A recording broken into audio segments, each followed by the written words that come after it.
Anna from the Jackson Hole Children's Museum, bringing you Wacky Wednesday Science. This week's science program I'm really excited about. It's all about ducklings. So as you guys just saw, those 4 little ducklings swimming around, those are my ducklings that I got last week.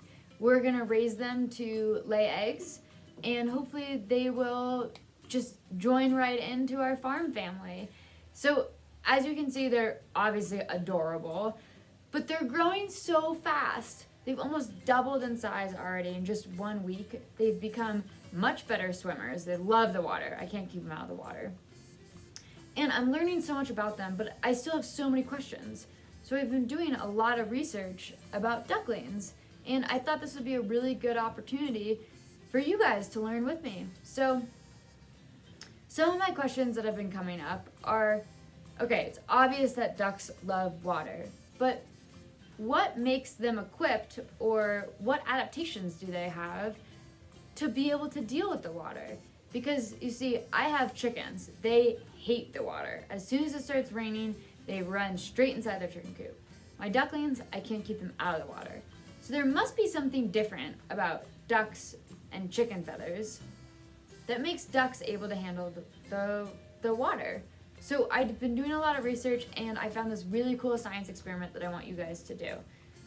This science experiment will help you guys totally understand why and how ducks are so waterproof. So in order to do this, you will need a paper bag, markers, scissors, this is water with a dropper or a pipette. You will also need oil, this is just vegetable oil, and a paintbrush. Oh, and a tray. Okay, so the first thing you want to do is cut out some feathers out of your paper bag. So I just drew a feather on here and cut it out. And one thing that really prompted this scientific experiment was knowing the difference between my chicken feathers and my duck feathers. So I have labeled D for ducks and C for chickens. So this will represent the duck feathers, this will represent the chicken feathers. In order to make a duck feather, we need to add oil to it. So this is the key to why ducks are able to deal with the water and be waterproof. Ducks actually have something called a gland, which releases a type of oil.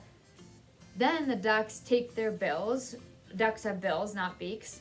They take their bills and they spread the oil all over their feathers. If you guys always kind of see ducks are like moving their necks around and touching their feathers, they're actually first touching their oil gland, which is right above their tail, getting oil onto their bill and then spreading them all over their feathers. We're gonna do that with this experiment here. So in order to make this a duck feather, we need to spread oil over it. We obviously don't have an oil gland, so we're going to use this vegetable oil. So take your paintbrush and just spread the oil over one of the feathers, over your duckling feather. Okay, perfect. Now chickens don't have oil on their feathers, so we're just gonna leave the chicken feather like this. Now we're gonna pretend a huge rainstorm is coming, and we're gonna see what happens with the 2 different feathers. So take your pipette and fill it up with water. Now I'm first gonna drop it on the chicken feather. Let's see what happens.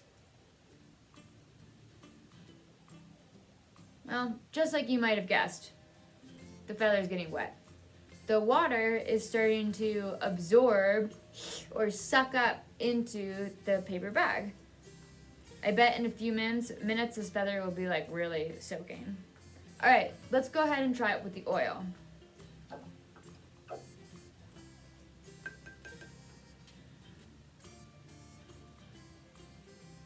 Whoa.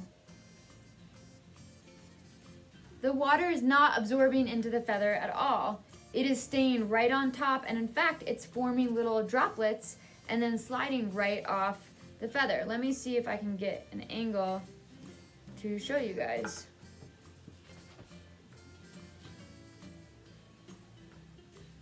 Okay, so as you can see, my chicken feather is just a wet chicken feather. But this duckling feather, do you see the little water droplets? They just run right off. Maybe you guys have heard the term water off a duck's back. Like, that doesn't bother me, it's water off a duck's back. Just like this experiment. When the water hits the oil on the feathers, it just slides right off the duck and the duck doesn't get wet. So why does this happen? Well, the key is this oil. Oil and water don't mix. They don't like each other very much. They actually have different densities. And so this oil is used as a protectant to protect the feathers and the body of the duck against water. After you're done playing around with this experiment, you can play around with oil and water and see for a fact that they don't like each other very much. Watch what happens when I mix this oil into this water.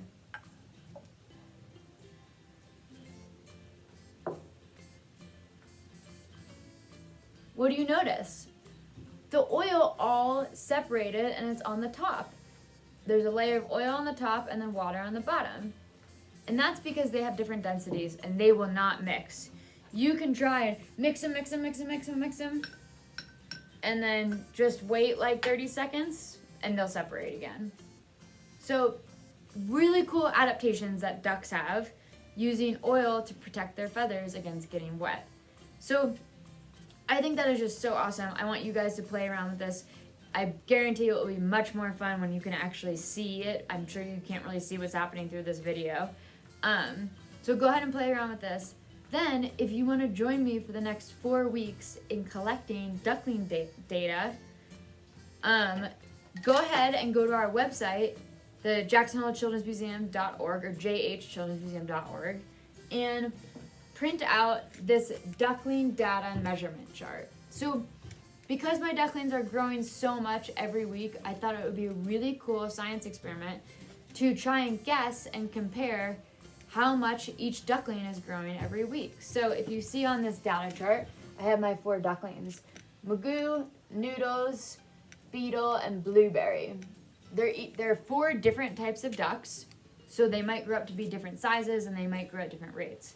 So what I want you guys to do is print this out, get a ruler, and obviously you guys can't come over and measure my ducklings, but what you can do is use the ruler to try and guess what size the ducklings are going to be in inches. So there's 2 different columns. This first column of every color is your prediction.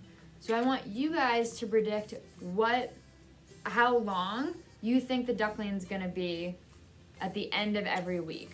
So how I'm measuring it is I'm measuring from the length of the body. So it will be from the neck of the duckling all the way to the tail.